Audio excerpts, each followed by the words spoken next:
માણસ લગ્નની પહેલા ખુશ હોય કે લગ્ન પછી? એમાં ખુશીનું એનું કારણ કે જુઓ કે ખુશમાં તો માણસ એની કોઈ જાતની જો ચિંતા ના હોય સાહેબ, બરોબર, કોઈ જાતની જો ચિંતા ના હોય તો પહેલાંય ખુશ હોય અને પછી ખુશ હોય. હું આનંદમાં જ છું અત્યારે હાલની અંદર. મારે કોઈ જાતનો કોઈ ઝઘડો હે જ નહીં. હું અસલ દેવી પૂજક છું. મારે કોઈ જાતનું બંધારણ નહીં. હું સ્વામિનારાયણ માણસ છું અસલ. કાકા ફરીથી લોકડાઉન લાગી જાય તો તમે શું કરશો? ફરીથી લોકડાઉન જો લાગી જાય તો સરકાર જો કદાચ એમ કહે કે ઘરે રહો તો ઘરે રહેવું પડે. નકર અમે તો શેર લાવીને શેર ખાઈએ હે, બરોબર, તો અમારે તો મજૂરી કરવી જ પડશે અને અમારે લારી વેચવી જ પડશે, લઈને વેચવા આવવું જ પડશે અમારે.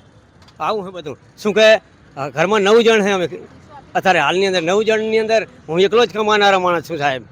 હા, તો કોરોનાના ટાઈમે તમે કેવી રીતે ઘર ચલાવેલું? કર્યા કોરોનામાં અમે ઘરે એવી રીતનું ચલાવ્યું કે પોલીસવાળાના કાયમ રોજ હું માર ખાતો હતો, બરોબર, હું ને મારો છોકરો, અને તોય અમે લારી અહીં ચાલુ રાશી કરનાવતી.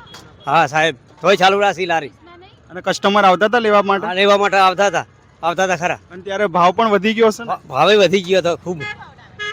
લોકડાઉનમાં પોલીસની લાકડી તમે ખાધી, હમણાં જ કીધું. કેટલી વખત ખાધી? મેં 5 વખત માર ખાધો. અને આમ નિશાન રહી ગયું હતું? પગમાં છોડતા હતા ધોકા આવીને, તો માર ખાઈ અને તો વેકવા હું આવતો હતો.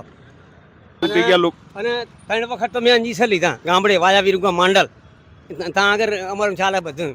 3 વખત તો મેં અંજીસર લીધા. એની રસીનું કાગળે પડું મારા આગળ.